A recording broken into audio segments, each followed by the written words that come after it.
Je n'ai jamais senti un sentiment de dégoût et de rejet aussi puissant depuis le début de ma vie en regardant du catch. Ce qu'il s'est passé ce week-end, c'est honteux, puéril, minable, pathétique. Et c'est pour cela que la WWE, Triple H, Vince McMahon, Paul Heyman, tous ces énormes noms du business n'ont jamais et ne prendront jamais Tony Khan et la AEW sérieusement. C'est puéril. En face d'eux, ils ont des gamins. Et voilà comment des gamins gèrent une situation de la sorte. Avec ce qui est potentiellement la pire décision de leur putain de carrière. On va parler d'énormément de choses dans cette vidéo. Vous avez vu le titre, vous savez de quoi on va parler, mais on va vraiment explorer le sujet à fond. En général, je n'écris pas forcément mes vidéos, mais là j'ai pris beaucoup de notes parce que, comme vous le savez, j'étais absent ce week-end. Je n'ai pas encore vu SmackDown, je n'ai pas encore vu Payback, je n'ai pas encore vu Collision, je n'ai pas encore vu All Out. Et je voulais faire ça, je me disais, je passe un week-end en randonnée, je vais revenir, je vais mater les shows, on va en parler, ça va être cool, etc. etc. CM Punk est suspendu, après il reviendra, ça va être chouette. À aucun moment, je ne m'attendais à parler de ça en ce lundi matin. Quand j'ai vu la nouvelle le dimanche matin, où j'étais encore en train de marcher avec mon sac et tout, et que je vois son portable là où j'ai un petit peu de réseau, première chose que je vois dans mon portable, CM Punk se fait virer de la compagnie. Mais j'étais dans un état de choc. Mais de choc. J'avais du mal à rester connecté avec mes amis qui faisaient de la rando parce que je ne pensais qu'à ça. Je n'en revenais pas. Si vous êtes nouveau cette chaîne, que vous nous découvrez, je vous avoue que j'en ai opinion quand même où on est une communauté très très fan de CM Punk. En général, on le soutient beaucoup et on est admiratif de son travail. Sans forcément prendre sa défense sur tous ses actes hors business, nous sommes admiratifs de son travail dans la compagnie. Et personnellement, j'ai énormément pris sa défense par rapport à tous les actes qui s'est passé dans l'histoire de la l'AEW. Et j'ai essayé de faire comprendre aux gens pourquoi CM Punk, que je suis depuis longtemps, que je suis son parcours personnel et hors de WWE, à l'UFC, etc., que j'ai commencé à comprendre cette personne, comprendre comment il agissait, et du coup que je défendais son point de vue et ses actions. Et pourquoi je trouvais qu'il était moins en tort que les Bucks et Tony Khan. On va essayer de parler de tout ce qui s'est passé pendant ce week-end, des éléments qui ont été apportés par des journalistes, par des faits et par Tony Khan lui-même. On va essayer de voir ce qui s'est passé dans le passé, ce qui se passe dans le présent et ce qui va se passer dans le futur. On va essayer de ne pas se perdre, j'ai pris des notes exprès pour ne pas me perdre, mais le point central de cette vidéo et ce pour laquelle je vais commencer, c'est qu'on ne va pas parler de CM Punk, on va parler de Tony Khan. Tony Khan vient de virer CM Punk. CM Punk était la plus grosse star de la compagnie. Je sais que beaucoup de vous me disent hey, arrête de dire c'est la plus grosse star, il y a MJF, Chris Jericho. C'était la plus grosse star de la compagnie. CM Punk est le nom qui fait parler. Il fait la moindre action, il dit la moindre chose, toute la toile s'enflamme et ne parle que de lui. Chose que MJF et Chris Jericho sont incapables. Quand je parle de star, je ne parle pas de talent dans le ring, ni de talent à faire des promos, je parle de popularité. Je parle de du fait que la personne soit connue, tout simplement. CM Punk, son nom a été chanté pendant 7 longues années par les fans de catch à travers le monde. Les gens ont attendu son retour depuis 7 ans. Des gens ont chialé quand la personne est revenue sur le ring. CM Punk était la plus grosse star de la fédération. C'est ce que je veux parler en disant ça. C'est la personne qui a fait bouger les audiences, qui a rendu la AEW accessible à beaucoup de personnes. et qui a pu, juste avec son nom et par un deal avec la Warner, proposer un nouveau show de catch autour de lui, qui gravitait autour de lui. Pas pour le mettre en avant, mais il représentait la star de ce nouveau show Collision. On parle de ce genre de popularité. Qu'on construit un nouveau show, ça vaut des millions et des millions de dollars autour d'une putain de personne parce qu'on sait que cela va suffire à faire des audiences. Et ça a suffi. MJF à l'heure actuelle et Chris Jericho à l'heure actuelle ne peuvent pas prétendre faire ça. CM Punk est la plus grosse star de la fédération, excusez-moi, et Tony Khan vient de le virer à cause d'un incident si puéril et mineur que ça me rend hors de moi. Avec cet acte, Tony Khan ne vient pas non seulement de jeter sa plus grosse star qui faisait bouger les audiences à la poubelle, mais il vient aussi de se jeter lui-même hors du business. Il vient de se jeter lui-même dans la poubelle. Quand CM Punk est arrivé, c'était la première fois qu'on se disait « Ok, la AEW fait enfin boucher les choses. » La AEW peut enfin être un compétiteur sérieux à la WWE s'ils prennent les bonnes décisions créatives et s'ils construisent un show efficace et puissant. On a vu que ce n'était pas le cas parce que Dynamite c'était une catastrophe et qu'à chaque fois Dynamite c'était nul à chier et quand CM Punk arrivait ça devenait bien. Parce que le booking était catastrophique. Mais au moment où il est arrivé CM Punk, on a sérieusement pensé que enfin, ça y est, quelque chose se passe. Quelque chose se passe. On n'est plus seulement une alternative, on peut littéralement être un véritable compétiteur, un véritable adversaire à la WWE. Et d'ailleurs, on a vu que quand CM Punk est arrivé à la WWE, le produit WWE s'est considérablement amélioré. Pourquoi ? Parce qu'à ce moment précis, elle a pris la AEW sérieusement. Pas par peur de Tony Khan, mais par peur de CM Punk. Donc, maintenant qu'on a établi qui est la personne qui vient de se faire envoyer, sans parler de sa personnalité, juste parler de sa faculté à rapporter de la putain de thune. Une poule aux œufs d'or. Quand on voit que Tony Khan vient de virer cette personne, tout ce qu'on va penser maintenant de Tony Khan, c'est que c'est un putain d'idiot. Un idiot. On savait que c'était une personne très gentille qui était incapable de gérer un business, mais on ne pensait pas encore que c'était un idiot. Maintenant, c'est un gros lâche qui ne sait pas gérer un business, qui est un gros gamin et qui en plus a le mérite d'être un putain d'idiot. La WWE ne prendra plus jamais Tony Khan sérieusement. Tony Khan a ouvert le show de Collision le jour même où CM Punk s'est fait virer. Plein de gens à Chicago étaient venus à Collision et ont pris une place pour voir CM Punk. Tout comme les personnes qui ont pris une place pour All Out pour voir CM Punk à Chicago pour se soulever face à lui, face à cette star qui vient de cette putain de ville. Donc forcément, il doit bien ouvrir le show et il doit bien s'excuser auprès de la foule de Chicago. Et il a ouvert le show avec une vidéo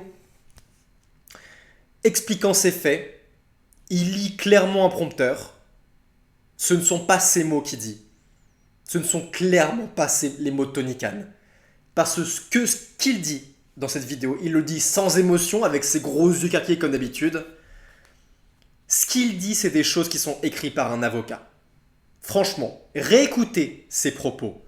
Ce sont les mots d'un putain d'avocat ou bien de conseillers qui connaissent la loi. Ma sécurité, ma vie étaient en danger. J'avais peur pour ma vie, j'avais peur pour mes employés. Face à ce qu'a fait CM Punk. Mais t'es pas sérieux, mais c'est quoi ce lâche ? Apparemment, les actions à All-In, comment Punk a géré Jacques Perry, le fait qu'il le mette, qu'il commence à l'étrangler. Apparemment, Punk serait passé en mode berserker, il a commencé à frapper tous les membres du staff, il a crié « Khan ! Je vais te tuer !» Mais si c'était le cas, s'il avait vraiment mis la vie de plusieurs personnes en danger, la vie de Tony Khan en danger, Mais il n'aurait pas catché à all-in, CM Punk. S'il était passé en mode berserker, que sincèrement, il aurait effrayé tout le staff, que c'était si grave, que j'ai pas décision que de le virer, c'est horrible ce qui s'est passé. Il n'aurait pas catché à all-in. Il n'aurait pas catché à all-in. Donc là, on est censé croire que Tony Khan a eu si peur. Il était là, il a vu les choses se passer, il a vu CM Punk étrangler Jack Perry, puis être fou de rage en mode berserk, commencer à frapper tout le monde. La sécurité, sa vie était en danger. Il avait peur pour sa vie et pour ses employés. Et que là, Samoa Joe s'est ramené, il a fait hey Punk, cool, chill, allez on va catcher. Ouais, ok, on va catcher, let's go. Et ils l'ont laissé faire. Bah non, c'est pas possible. Donc tous ces mots, ma sécurité, ma vie était en danger. J'avais peur pour ma vie et pour mes employés. C'est du gros ramassis de conneries. Je refuse de croire une telle chose tant que je n'ai pas visionné la putain de vidéo qu'apparemment, il y a une vidéo, tout a été filmé apparemment. Pour l'instant, ce n'est pas accessible pour le public, parce que ce sont des preuves évidentes pour l'attaque ou pour la défense. Mais tant que j'ai pas vu ces vidéos, ces preuves à l'appui, ces mots dits par Tony Khan, ce sont les mots d'un putain d'avocat ou d'un putain de conseiller. Pourquoi ? Parce qu'ils savent très bien que ce qui va se passer maintenant que Tony Khan a viré CM Punk et qu'on connaît le passé de CM Punk auprès des procès et des tribunaux, CM Punk va faire passer l'AEW au tribunal. CM Punk va potentiellement attaquer Tony Khan au tribunal. Et ces mots-là, ce sont des mots de défense. Avant que tout soit fait, on se défend déjà le cul. C'est ça ces mots. Ils ne valent absolument rien. C'est juste une putain de défense et ils ne veulent absolument rien dire et ils sont complètement illogiques. Tony Khan a continué son speech en présentiel, assis sur une chaise à collision. La foule l'a hué comme pas possible. Cette foule qui à 75% ont pris leur place potentiellement uniquement pour voir CM Punk. Et la plupart de ces gens-là, à Chicago, une ville quand même assez intellectuellement enrichie, ils voient très bien ce qui se passe, ils voient très bien de quoi il s'agit. Mais on va faire un super collision, on va faire un super show, on va faire un super all-out, donc restez connectés, ça va être cool. Mais nique ta grande race, tu viens de virer ta plus grande star, la seule raison pour laquelle la plupart des spectateurs ont pris une place à la base. Le mec il se fait huer encore plus que Dominic Mysterio, c'est abusé. Tony Khan avait peur pour sa sécurité, pour sa vie, et ben vous savez quoi, on va parler de comment un véritable boss aurait géré la situation à All In. Qu'est-ce qu'un véritable boss aurait fait à All In? Un boss qui est respecté par ses putains d'employés et qui doit gérer des égos. Ok? Reparlons encore une fois de ce qui s'est passé à All In. J'en ai plein le cul d'en parler, mais on va en reparler encore une fois. CM Punk conseille Jack Perry, un avorton qui n'a rien fait dans le business, un sale petit con qui n'a rien fait dans le business et qui le provoque. Ce petit avorton veut utiliser du vrai verre pour faire un spot plus enrichi. CM Punk lui dit « C'est complètement débile petit con, donc tu vas pas le faire dans mon show parce que c'est comme ça que ça se passe. » Et Jack Perry, cette petite daube, le provoque en plein match, à l'antenne, en live, en regardant la caméra. Eh bah ouais, c'est du vrai verre. Cry me a river. Tu vas chialer. Une petite merde. Alors, on en parlera après, mais CM Punk, il est déjà à bout à ce moment-là. Il est déjà à bout. Et on va en reparler après. Tu vois CM Punk attendre dans la gorilla. Tu es Tony Khan, tu es devant le combo. Tu vois très bien que Jack Perry vient de provoquer ta plus grosse star qui est présent dans la gorilla. Il est présent. Donc quand le match se termine, que tu vois CM Punk se lever, on ne sait pas encore ce qui s'est passé exactement, mais tu vois CM Punk se lever et se diriger vers Jack Perry, tu connais ce qui s'est passé, tu sais que ta star a un sacré ego qui peut être violent, qui peut se déchaîner. Alors ce que tu fais c'est, Jack Perry, toi, CM Punk, toi, avec moi, dans une pièce, on va discuter. Ok boss, on te suit? Tu vas dans la putain de pièce. Bon, c'est quoi le problème? Vous avez tous les deux un sacré putain de problème. Toi, Jack Perry, qu'est-ce que tu as fait en plein match? Tu provoques ma plus grosse star alors que t'es rien dans le business, alors que ça n'a rien à voir avec ton putain de match. Tu fais un shoot en plein live, mais crois-moi, mon garçon, tu vas te faire vraiment punir pour ça, parce que ce n'est pas professionnel. Quant à toi, CM Punk, putain, t'es ma star, t'es ma poule aux œufs d'or, Et j'aimerais que tu arrêtes de tabasser n'importe qui dans les putains de coulisses, d'accord? Parce que si tu le fais encore une fois, je te jure que je te vire. D'accord? Que tu seras puni. Donc tout maintenant tous les deux, vous allez vous calmer. Jack Perry, tu t'excuses immédiatement. Si tu refais encore une seule fois un putain de shoot en live, je te vire. C'est compris? Maintenant tu vas à ton hôtel. CM Punk va catcher. Tout de suite. Allez, on y va. On fait un show. On serre la main. Allez, à l'hôtel tous les deux. Et puis voilà, et puis c'est tout. C'est tout. Et tout ça est réglé. Personne se fait virer et il y a de la logique et du respect dans les putains de vestiaires. Faut arrêter. Tony Khan n'est pas fait pour ça. C'est le pire boss que j'ai vu de ma putain de vie. Il ne sait pas gérer un business. Ce qui s'est passé là, à la place de ça, il a vu les choses arriver, il a rien dit. CM Punk a commencé à frapper Jack Perry, il a fait Ah Ah Ah Arrêtez. C'est puéril, c'est pathétique. Donc maintenant, il se chie dessus, la l'AEW. Tony Khan et tous les officiels de la l'AEW se chient dessus. Ils ont peur que Punk les fasse passer au tribunal, puisque Punk a fait passer Colt Cabana au tribunal, a fait passer la WWE au tribunal. C'est clairement ce qu'il va faire maintenant, parce que c'est du foutage de gueule, qu'il est fatigué, et qu'il en a ras le cul, et qu'il est très rancunier. Et on le sait très bien, ça. Et a raison. A raison. Donc ils le savent, et ils sont déjà en train de préparer une défense. Qui prépare ce putain de texte que Tony Khan a lu sur un prompteur? Le comité de discipline de l'AEW. Parce que oui, apparemment, il y a eu un comité de discipline, et ce comité de discipline de l'AEW était unanime à l'idée de renvoyer CM Punk. Et c'est quoi ça, le comité de discipline? Depuis quand la AEW a un comité de discipline? C'est quoi cette merde? Le truc, il a été créé sur le coup. Il n'y a jamais eu de comité de discipline. Depuis quand il y a un comité de discipline dans un putain de vestiaire de catcheur? C'est quoi ce truc? On dirait la CPE dans le lycée, dans le collège. Le comité de discipline. T'as été un vilain garçon, tu vas être puni. On ne sait pas qui est ce comité de discipline. On n'a aucun nom, c'est balancé ça comme ça. Mais moi je sais très bien qui c'est. Et vous voulez savoir qui c'est? Ce sont les mêmes putains de personnes du comité d'investigation qu'il y avait eu à Brawlout l'an dernier. Pareil, il y a eu un comité d'investigation, vous vous rappelez à l'époque? On va faire une investigation, on va se concentrer sur ce qui s'est passé exactement à Brawlout. On n'a eu aucun nom, ce comité d'investigation. Enfin si, on a fini par en avoir. Vous savez qui faisait partie du comité d'investigation à Brawlout? Des gens comme Mega Perek, une personne qui était embauchée par les Bucks, qui est proche des Bucks, qui faisait partie en toute extériorité, en toute franchise qui était extérieure à tout ce qui s'est passé. Voilà, elle est proche des Bucks, mais elle était extérieure au sujet. Et bah Mega Perek et d'autres officiels de la AEW qui ont été embauchés par les Bucks puis qui sont proches des Bucks. C'est les chiens des Bucks, c'est les amis des Bucks, c'est la famille, les femmes des Bucks. Tout ce putain d'écosystème, les officiels de la AEW ont été embauchés par les Bucks. On le sait que les Bucks embauchent leurs copains, on le sait, et on va en parler d'autres choses encore dans la suite de cette vidéo, vous n'êtes pas prêts si vous n'êtes pas au courant. Mais j'ai vu des trucs, c'est abusé. Ce sont toutes ces mêmes personnes qui font partie du comité d'investigation et je suis persuadé que ce sont les mêmes personnes qui font partie de ce putain de comité de discipline.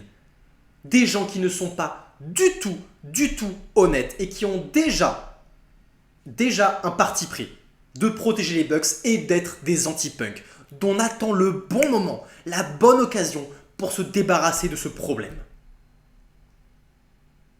On va considérer comme un complotiste, mais au bout d'un moment, après toutes les preuves qu'on a à l'AEW, après tous les retours qu'on a, et tout ce que je m'apprête à vous annoncer maintenant, mais on a raison d'être complotiste.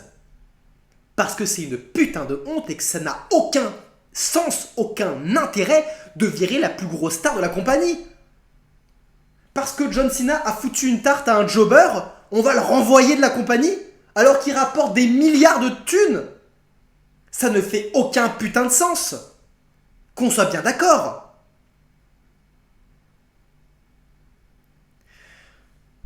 Vous savez qui est proche des Bucks aussi? Parce que ça, j'en ai pas parlé lors de tout ce qui passait avec Jack Perry et tout, parce que pour moi, c'était un détail. Mais en fait, ce n'est pas tant un détail que ça. C'est pas tant un détail que ça, parce que cela va permettre, encore une fois, de comprendre l'état d'esprit de CM Punk avant tout ce qui s'est passé à All In. Vous voulez savoir qui était le chauffeur qui était censé amener CM Punk de l'aéroport au stade à Londres. Parce que des gens sur Instagram et tout se sont renseignés et ont trouvé la personne. Vous savez qui c'était? Le chauffeur qui était censé emmener CM Punk de l'aéroport à Londres au stade de Wembley, et qui ne l'a pas fait. CM Punk s'est retrouvé sans chauffeur et a dû prendre le tube, a dû être confronté à des fans, a dû potentiellement mettre sa vie en danger tellement on sait à quel point c'est une star et à quel point les fans peuvent se déchaîner autour de lui, potentiellement des fans dangereux, on ne sait jamais, et c'est pour cette raison que les gros acteurs d'Hollywood ne vont pas prendre le métro pour aller au studio de tournage. C'est pour ça que Johnny Depp, avec qui j'ai tourné, avait toujours un putain de chauffeur avec lui, et des gardes du corps avec lui, c'est parce que on ne sait jamais. CM Punk, c'est un peu le Johnny Depp du monde du catch, on va pas se mentir, en termes de star power et bref, tout ça. Donc oui, la personne est censée se faire amener par un putain de chauffeur. Vous savez qui c'est? C'est un pote des Bucks, ou un fanboy des Bucks.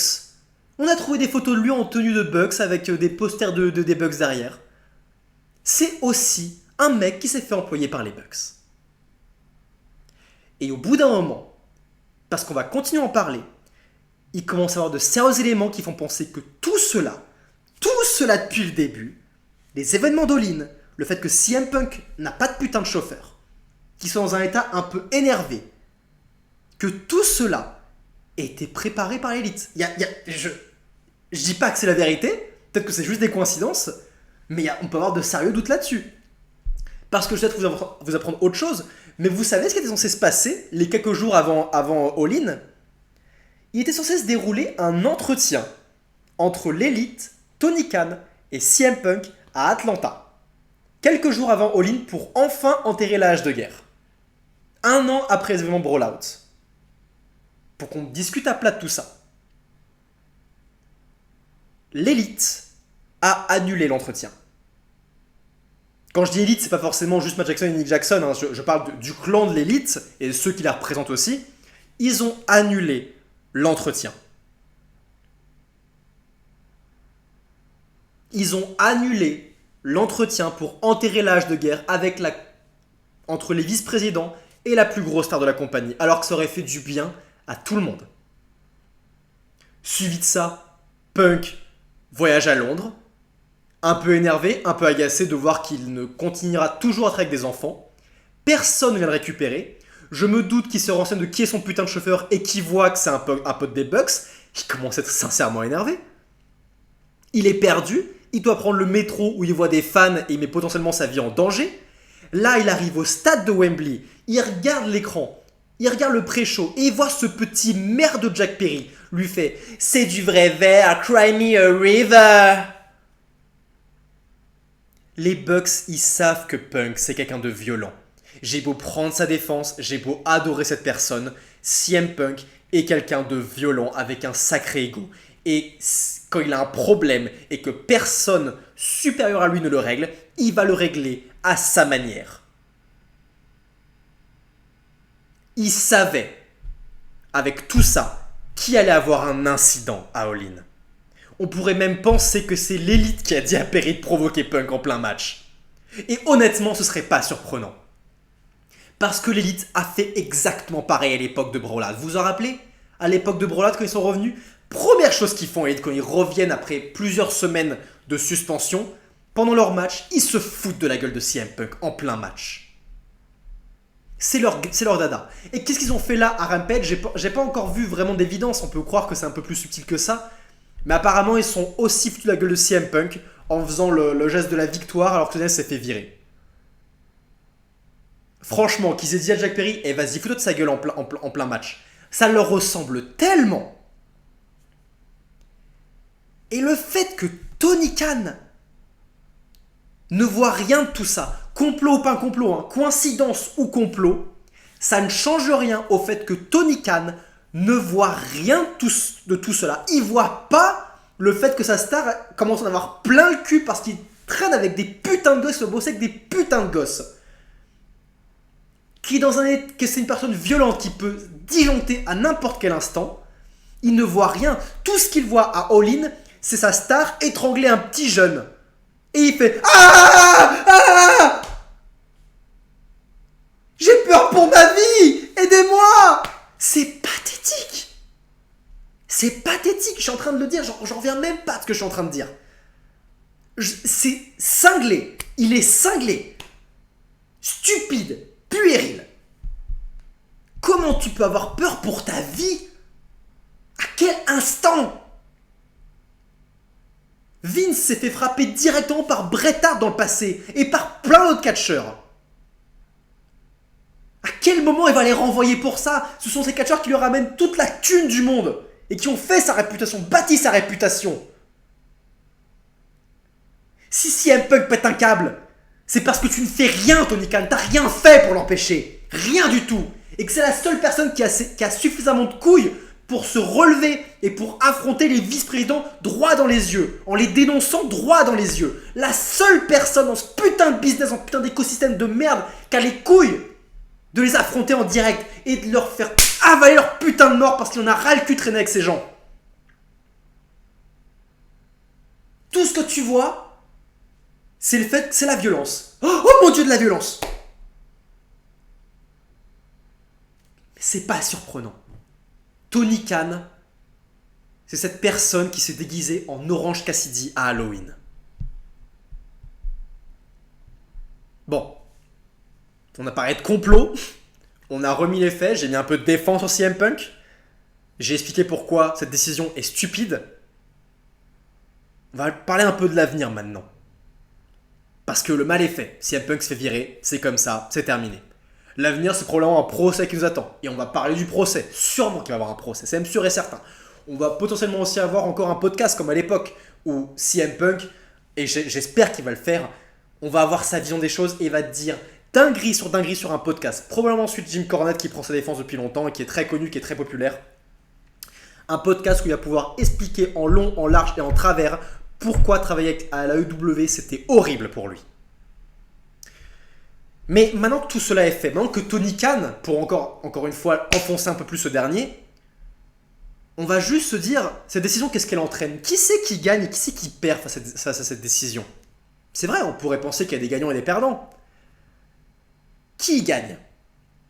Ce qui est sûr, c'est que les Bucks et les catcheurs proches des Bucks dans les coulisses, ils gagnent. Tout ce qu'ils voulaient voir, c'est la fin de CM Punk, on ne veut plus avoir affaire à lui dans les coulisses. Eux, ils sont très contents, hein. Ah, eux, ils sont ravis. Là, ils ont fait une putain de fête, ils ont fait une grosse orgie pour célébrer ça, avec Mega, des officiels. Wouh! Il est plus là! On fait ce qu'on veut maintenant pour faire nos gamineries sans qu'on nous fasse chier à l'écran. Et Tony Khan nous paye des milliards, on a accès à tout, on peut faire n'importe quoi et on s'en bat les couilles. Les audiences chutent. Orange Cassidy et les Bucks, ils font chuter les audiences, on s'en bat les couilles, on fait notre merde et puis c'est tout. Eux, ils sont ravis, hein. Mais ravis. Mais vous savez quoi? La personne qui gagne aussi, au final, c'est Punk. Punk, il y gagne. Bah ouais. Il en avait plein le cul. Il en avait plein le cul. On n'arrêtait pas d'en parler dans ce podcast. Il en avait plein le cul. J'en ai marre avec des putains de gosses. Il a pris son chèque. Il s'est fait payer. Il va être enfin libéré de toutes ces conneries. Ne plus voir leur sale gueule dans les coulisses, je pense qu'il va falloir lui faire un bien fou. Il va pouvoir être avec sa femme, bien tranquillou, et se construire sur l'avenir. Que ce soit un avenir avec du catch ou sans catch, il va pouvoir passer à autre chose. Je pense qu'il est en train de pleurer de joie, Punk. Je pense qu'il est très content, sincèrement. Mais qui y perd dans l'affaire? Bah Tony Khan. Tony Khan y perd tellement. Mais tellement. Il vient de renvoyer sa star. La personne qui faisait bouger les audiences. Les audiences de Dynamite et de Collision vont chuter maintenant. Est-ce que Collision, simplement, va encore exister? Il y a eu des négociations avec Warner pour voir ce qu'ils allaient faire à Collision, directement. Qui allait prendre la place de CM Punk? Et je pense que ce sera Bryan Danielson. Mais malheureusement, Bryan Danielson n'est pas CM Punk. Il est très talentueux, hein. J'adore Bryan Danielson. J'adore, et c'est une des stars de la WWE. Des catcheurs les plus importants de la WWE. Mais c'est pas CM Punk. Il n'a pas la popularité ni l'aura de CM Punk. Quoi qu'on y fasse, même s'il est plus talentueux dans le ring, il n'a pas l'aura de CM Punk. Et les autres qui perdent, bah malheureusement c'est nous. C'est les fans de catch. Et je sais que cette communauté, nous tous, les 340 personnes réunies sur cette chaîne, qui m'écoutent, et je vous en remercie encore, ça fait trop plaisir qu'on construise ça ensemble, je trouve ça génial. Mais on y perd grandement, et je suis dégoûté, je pense que vous êtes dégoûté aussi, de voir le fait que Collision, qui était enfin un bon show de catch, un véritable bon show de catch hebdomadaire, bah ça a perdu en qualité. C'est sûr et certain. C'est sûr et certain. On y perd. Je n'ai actuellement pas trop envie de voir la EW. J'ai un sacré coup au moral. Ça me déprime. Ça me déprime de voir ça. D'ailleurs, en parlant de CM Punk et du fait qu'il soit très violent, CM Punk, il a bossé presque 10 ans la WWE, vous savez, et il a jamais fait partie de brawls dans les vestiaires, du moins pas des brawls aussi importants qui ont été connus comme ça. Alors oui, il a fait un procès à la WWE après, mais cela concernait son renvoi de la compagnie. À la EW, le mec faisait partie de chaque putain de brawl, à plus de 40 ans. À plus de 40 ans, en moment de sa vie où il est censé être beaucoup plus sage que pendant sa vingtaine ou sa trentaine. Quand je vous dis que tout cela est illogique, ça ne fait aucun sens. Le mec, c'est pas un problème, c'est pas un électronique, c'est pas un mec ultra violent qui tabasse tout le monde. Non, le mec, c'est juste que quand il est dans un espace où il y a du respect et que les problèmes sont gérés directement, et ben il n'y a pas de souci, il n'y a pas de brawl. À la EW, c'est chaos sur chaos sur chaos, personne gère la chose. Et donc, CM Punk, qui est la seule personne qui a un peu d'ego et qui va confronter les problèmes, bah oui, il fait partie de tous les putains de brawls puisque personne n'est là pour l'empêcher. J'inculpe pas CM Punk là. C'est pas parce que CM Punk veut régler des problèmes violemment que c'est le problème. Le problème, c'est qu'il y a personne qui l'arrête. Il est pas plus fort que 10 personnes, 10 mecs de sécurité plus forts que l'autorité d'un boss. Il n'aurait jamais fait ça sous Vince McMahon, CM Punk. Mais jamais. Jamais. Et même sous Triple H, il ne ferait jamais ça. C'est quoi la suite pour la EW maintenant? Parce que après tout ce drama, il y a eu tellement de drama en un an, depuis le début de l'EW, il y a tellement de putain de drama. Quand je dis c'est quoi l'avenir de eux, c'est quoi le futur? Qui c'est qui va vouloir être employé par la EW? Sincèrement. Quels sont les catcheurs qui vont vouloir être employés par la EW? Bah, je vois que deux options. Je vois les mecs comme Chris Jericho et Christian Cage, les très très vieux de la vieille qui ont une carrière en chute libre et qui veulent se redynamiser, ou comme Billy Gunn par exemple, qui ne font plus rien, qui n'ont pas vraiment un nom important, à l'heure actuelle je parle, en chute de carrière, et qui veulent se redynamiser un peu, que ce soit en tant que coach ou en tant que dernier run dans une compagnie. Voilà, Chris Jericho, Christian Cage sont de très bons exemples.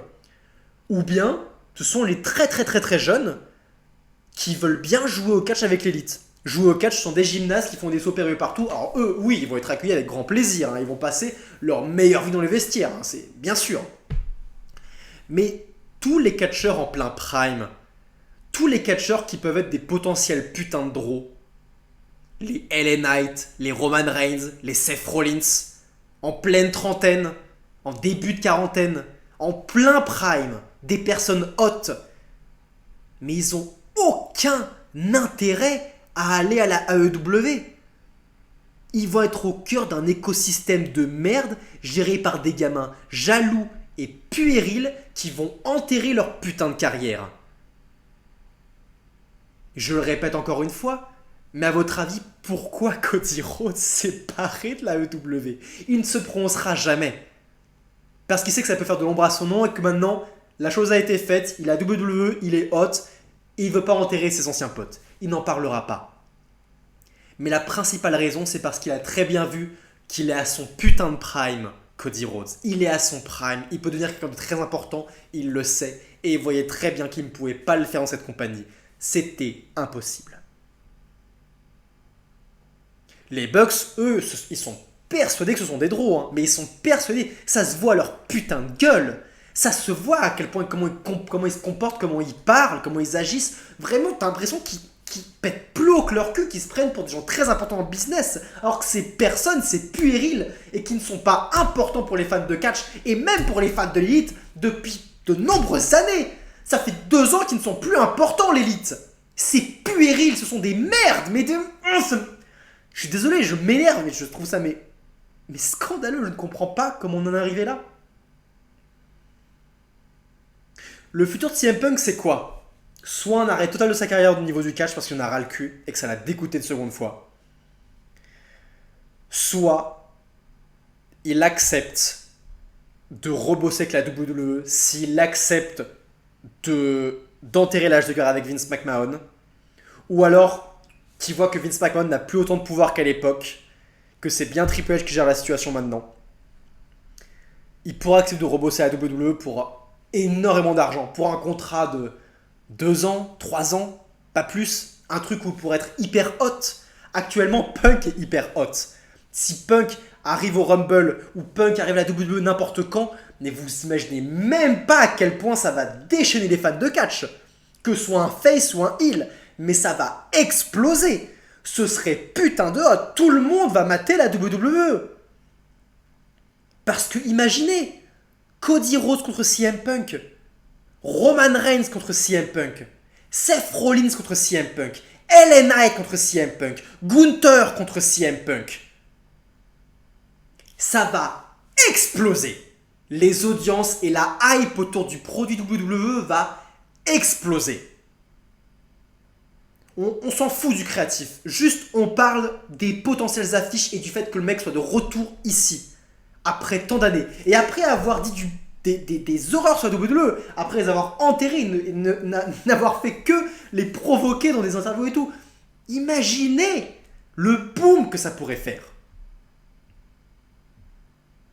Je ne sais pas si ça va arriver. Si ça se trouve, CM Punk contre Samoa Joe à All In était le dernier match de CM Punk. Et c'était un bon match. Mais c'est tellement triste. Ça se trouve, la dernière chose que CM Punk va avoir en commun avec le catch, c'est un putain de procès contre la WWE. C'est tellement triste. Mais tellement triste. Ça me fait chier de voir que ceux qui ont gagné, ceux que ça avantage, les seuls qui ont quelque chose à tirer tout cette putain de bordel de ce renvoi, ce sont les Bucks. Ce sont l'élite. C'est eux, principalement, en plus de Punk, qui ont des choses bonnes à tirer de ça. Or que c'est eux qui ont tout créé. Tous les putains de problèmes viennent de eux à la base, de Tony Khan. C'est dingue. C'est déprimant. Je ne sais pas comment vous vous sentez, vous, quand j'ai vu des commentaires, j'ai vu quelqu'un qui avait hâte que je parle de ça. Mais quand j'ai vu la nouvelle, je ne savais même pas ce que j'allais dire. J'étais dégoûté. Je ne sais pas si vous partagez mon dégoût, mon rejet. Mais je trouve ça dingue. Mais dingue. Et pour relever un peu le niveau, pour partir sur une note un peu plus comique, il y a Dave Meltzer qui a ressenti des articles sur tout ce qui s'est passé à All In. Il avait écrit un article par exemple comme quoi Miro et CM Punk qui seraient engueulés, seraient confrontés dans les coulisses en plus. Parce qu'il était inarrêtable CM Punk. Ouais, des bagarres de partout. Mais vous savez quoi, Miro et CM Punk ils se marraient, ils rigolaient. Ils ont fait semblant. Et ils l'ont fait sans pour voir si Meltzer et Alvarez allaient sortir un article sur leur gueule. Et ils ont eu raison, ils l'ont fait.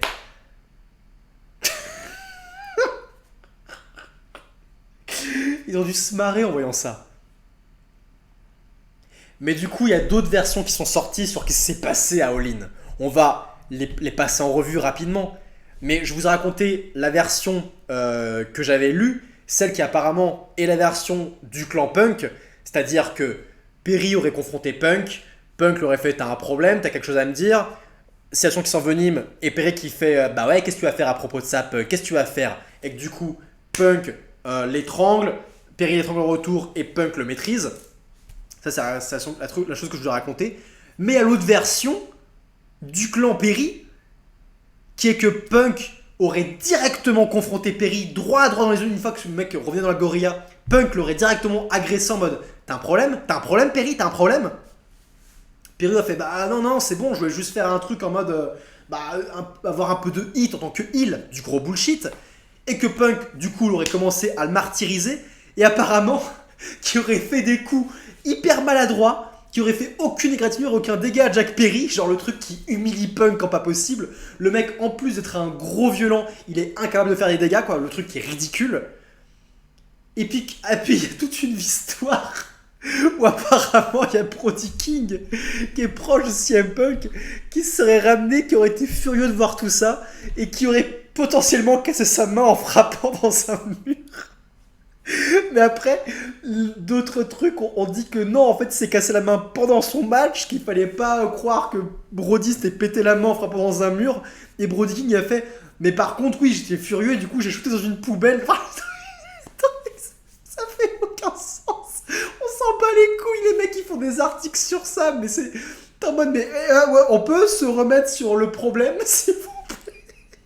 J'aime bien Brody King, hein, mais on s'en bat les couilles.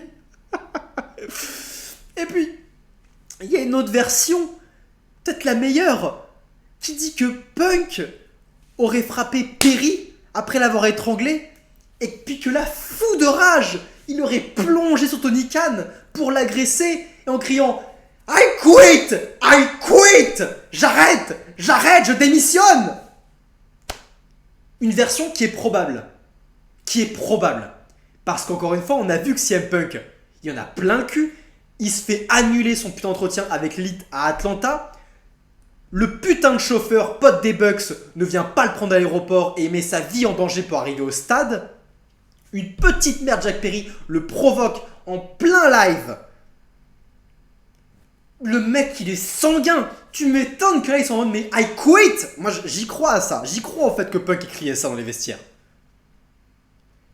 Et apparemment, il y aurait donc une vidéo qui prouverait tout. On n'a aucun visuel dessus pour le moment. Et cette vidéo va probablement servir au tribunal pour la défense ou pour l'attaque. Mais pour l'instant, on ne sait rien, on n'a aucun détail dessus. Mais prenez toutes ces versions, croyez à n'importe quelle de ces versions, ne croyez en rien. Croyez à ce que vous voulez. Tout cela pris en compte, rien ne change le fait que tout cela est la faute de Tony Khan. C'est sa faute à lui. Parce qu'il n'a rien fait pour empêcher tout cela d'arriver. Et qu'il vient de se jeter lui-même hors du business. Adieu. Adieu. Le mec, tout lui a été offert. Fils de multimilliardaire. Qui a l'argent pour construire un show de catch.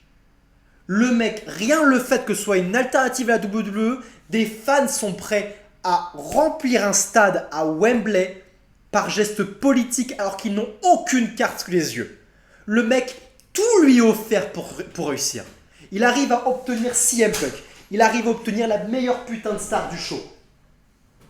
Et il ne fait rien et se jette lui-même hors du business. C'est juste lamentable, puéril, ridicule. Et on a tous raison d'être attristés par la chose. C'était tout. C'était Kozak. Et prenez soin de vous, bande de fans de catch.